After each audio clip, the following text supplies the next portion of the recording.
Bab 15. Teriakan Aruna menggema. Hendra segera menghentikan aktivitasnya. Mengetuk pintu kamar mandi, seraya menempelkan telinganya pada daun pintu. Berharap mampu memprediksi apa yang terjadi di dalam. Aruna. Aruna. Kau tak apa-apa. Suara lelaki itu bergetar, menandakan dia khawatir. Hendra, tolong aku. Gadis itu merintih. Oh. Brak. Aruna sepertinya terjatuh. Apa aku boleh masuk? Iya. Suara Aruna terdengar lirih, pasrah. Hendra segera mendorong pintu kamar mandi. Apa yang sedang? Tak kuasa melanjutkan kata-katanya.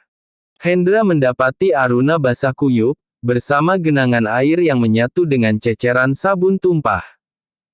Kran air terlepas dari pangkalnya, membuat semburan air dengan volume besar, seolah-olah keluar dari dinding. Garis bawah. Oh, itu masalahnya garis bawah. Kau bisa berdiri. Sudah mencoba. Tapi, aku malah terjatuh. Ceceran sabun membuat lantai tersebut licin.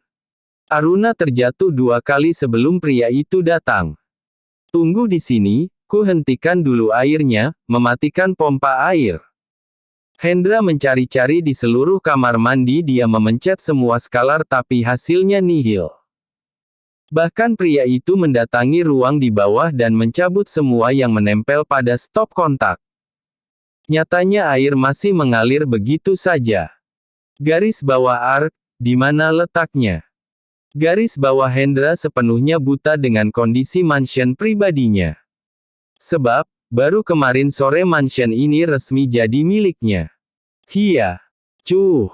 Aruna mengusap-usap hidung. Menggigil kedinginan. Berusaha bergeser ke tempat yang lebih kering. Apa kau punya handuk, Hendra? Gadis itu mengeraskan suaranya agar terdengar dari luar. Iya.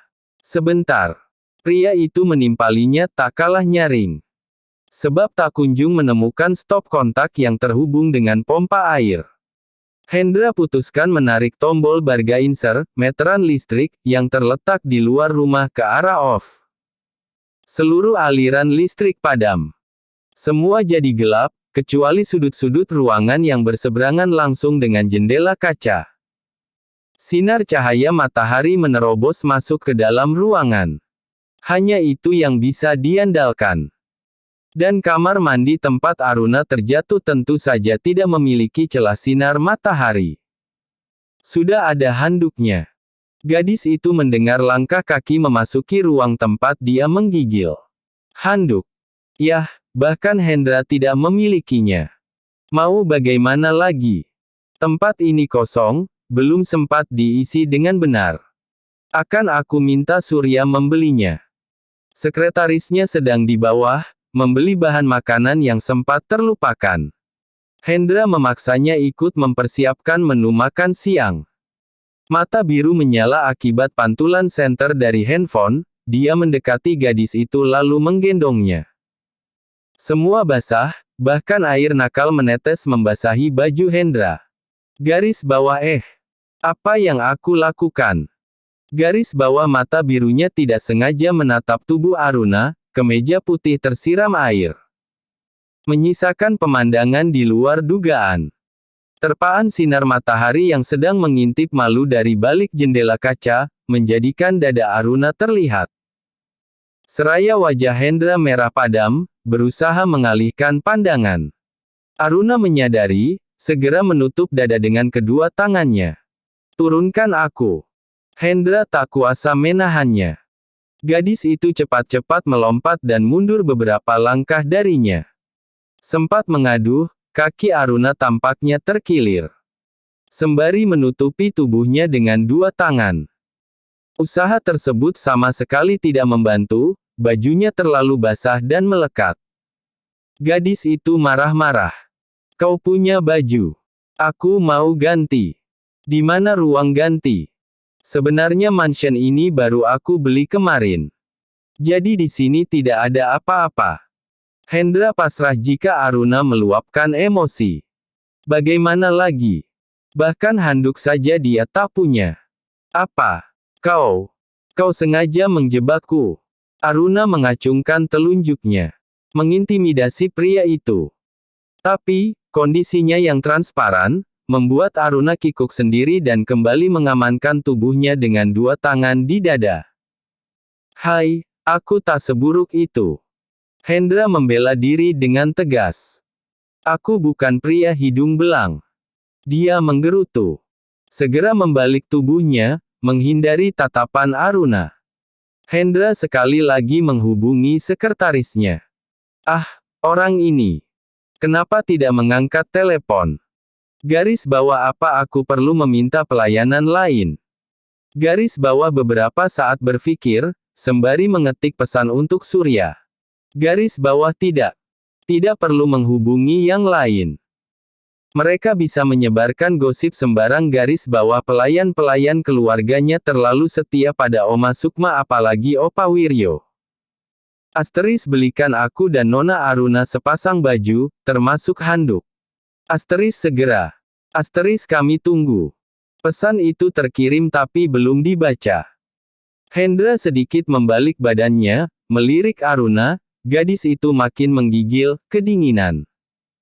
Bagaimana dengan gorden itu? Kau bisa menutupi dirimu dengannya. Sepertinya cukup hangat. Bujuk Hendra canggung. Otaknya mulai buntu. Tidak mau. Pasti belum kau cuci. Kau pikir aku kucing yang terjebur di bak mandi? Aruna menolak dengan intonasi meninggi. Sedikit jengkel bercampur capek. Garis bawah benar juga. Mengapa aku jadi bodoh? Garis bawah Hendra mengamati seisi ruangan. Mencari-cari sesuatu yang bisa dimanfaatkan. Hia. Cuh. Aruna meras tubuhnya semakin dingin. Pergi. Sana. Belikan aku baju. Pinta Aruna. Tunggu sebentar, ikuti aku. Hendra menemukan ide. Minimal untuk menghangatkan tubuh gadis itu. Sebelum dia keluar mencarikan baju. Kau bisa berjalan. Hendra berhenti melangkah. Menyadari kaki Aruna sakit, membuatnya kesulitan berjalan. Sini biar aku bantu. Mendekat. Sudah. Sudah. Abaikan aku. Aruna benar-benar tidak ingin diawasi. Nyatanya pria itu membungkuk menawarkan punggungnya. Aku. Tidak mau. Penolakannya seperti anak kecil sedang ngambek. Garis bawah kau tadi mencuri lihat bagian itu saat menggendongku. Mana mungkin aku mau mengulanginya garis bawah. Ayolah. Jangan mempersulit, bagaimana caraku meliriknya kalau.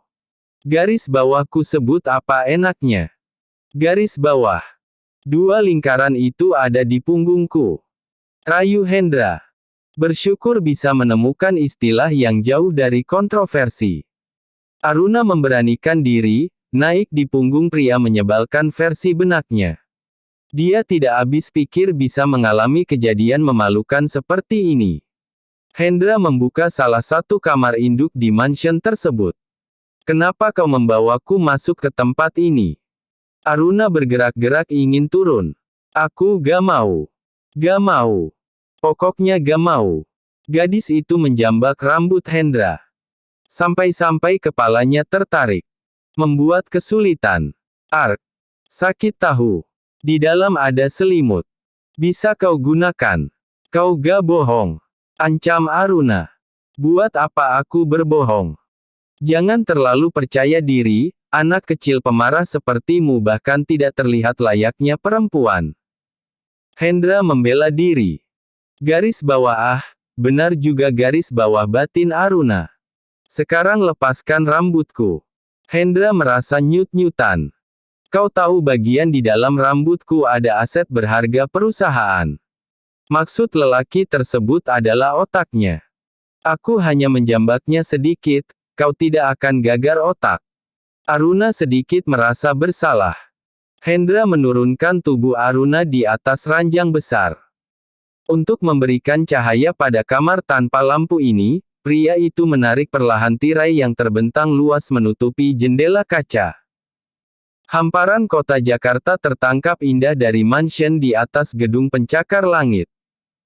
Hendra diam-diam meliriknya sekali lagi. Menangkap Aruna yang bersinar. Garis bawah anak ini benar-benar membuatku repot. Garis bawah. Kasur besar berwarna putih dengan selimut tebal di atasnya. Aruna berusaha mencari posisi terbaik untuk menutupi dirinya. Yah, jadi ikut basah. Selimut yang Aruna duduki dan beberapa bagian menjadi basah karena bajunya. Sebaiknya kau lepas bajumu sebelum semuanya basah. Kau bisa keluar. Ya tentu. Asteris. Sekretaris Hendra sedang berusaha membawa barang belanjaan. Dia berada dalam lift berdesakan dengan pengunjung mal lainnya. Ketika suasana lebih lenggang, Surya mencoba memeriksa handphonenya. Garis bawah apa? Aku harus kembali lagi ke bawah. Ya Tuhan, aku belum sarapan. Dia menyebut dengan jengkal terus-terusan menyuruhku. Dia pikir aku robot. Surya tidak jadi turun dari lift ketika dirinya sampai di lantai paling atas.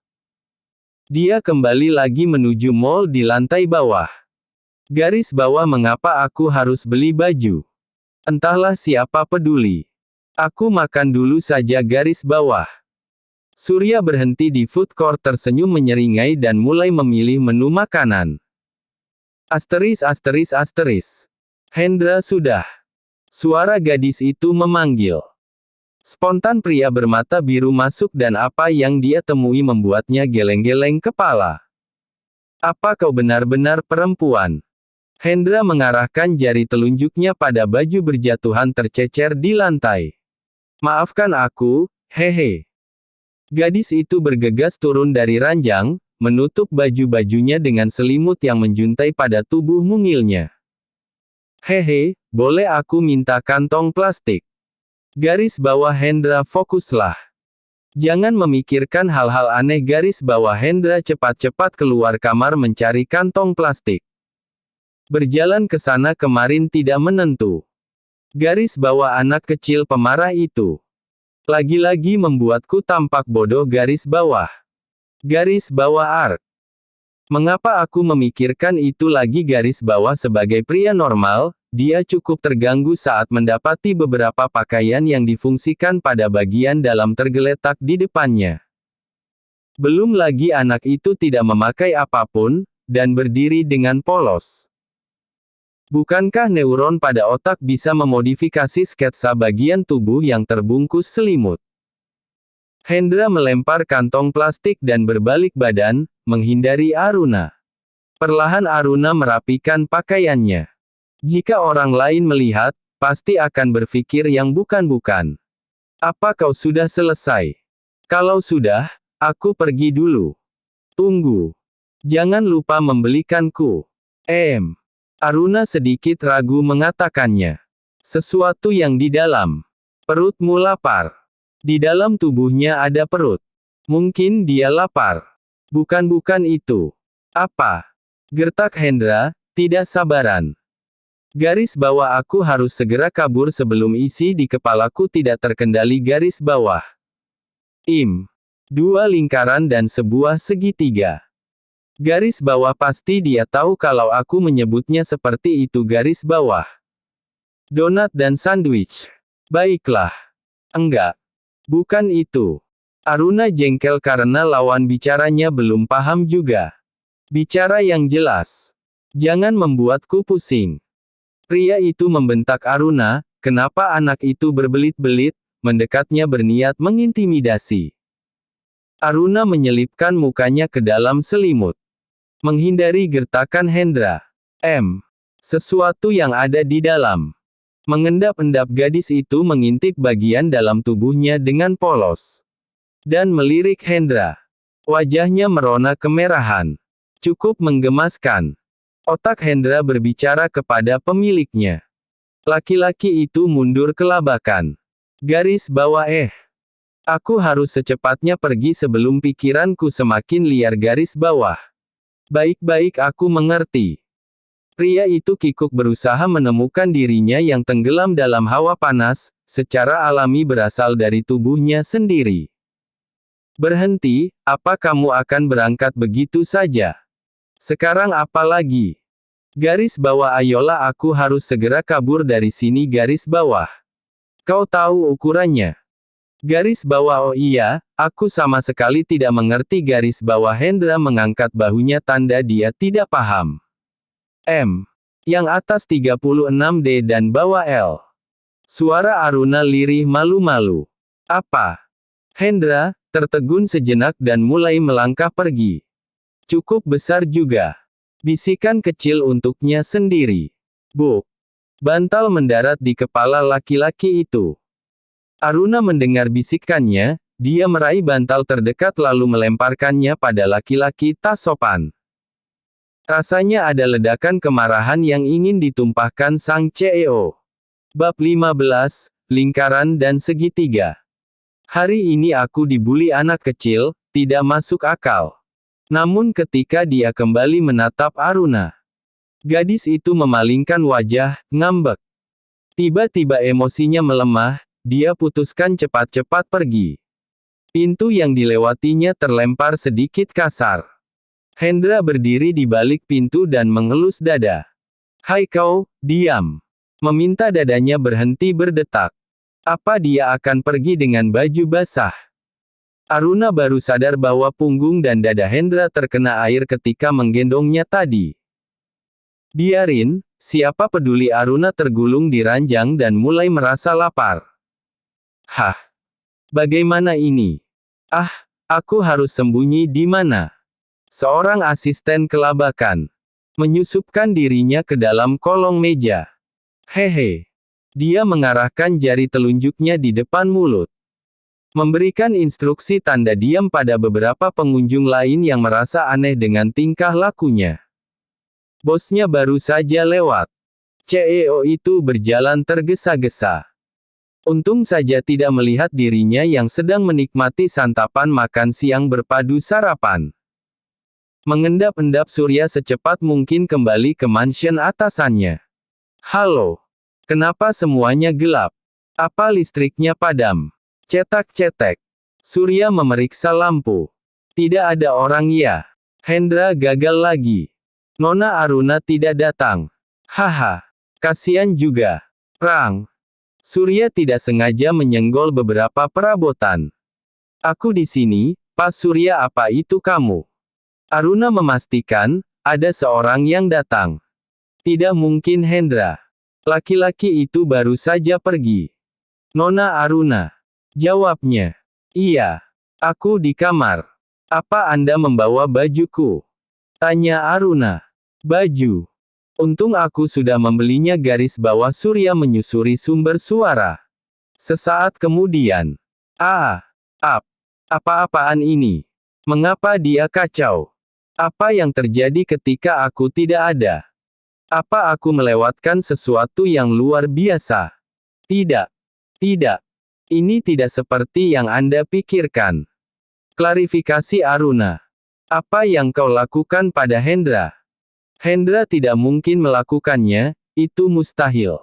Aku mengenalnya. Perawakannya memang bule tapi dia dibesarkan dalam didikan Jawa. Bukan lelaki gegabah garis bawah. Mataku, apa aku salah lihat? Sekretaris Hendra mengucek-ucek mata. Tunggu, Hendra. Laki-laki normal. Tentu saja bisa hilang kendali. Ah, apa yang dilakukan Hendra padamu? Bukan. Asisten Hendra mengerut sendiri tidak jelas. Apa yang kalian lakukan? Sebenarnya tidak masalah sih. Tapi, bukankah terlalu dini untuk gadis polos seperti Anda? Pernyataan Surya sungguh menggelitik. Apa? Ini tidak seperti yang Anda pikirkan. Percayalah. Tolong berikan bajuku. Akan kujelaskan, setelah ku dapatkan bajuku. Aruna menyadari sekretaris Hendra sedang syok berat. Gila. Bagaimana caraku membelinya? Seorang laki-laki berjalan berputar di sekitar display pakaian dalam. Pria itu kesulitan mengawali transaksi jual beli sederhana. Ini memalukan, Integritasku diinjak-injak. Aruna. Hari ini aku berniat menjahilinya. Tidak kusangka. Malah aku yang dibuli. Bapak. Bisa saya bantu? Seorang pramuniaga mendekat menanyakan maksud laki-laki yang sedang meremas busa. Display salah satu brand pakaian dalam. Hendra segera melepaskan tangannya. Terkejut menemukan jari-jarinya tidak terkondisikan. Ada yang bisa saya bantu? Sapa pramuniaga sekali lagi.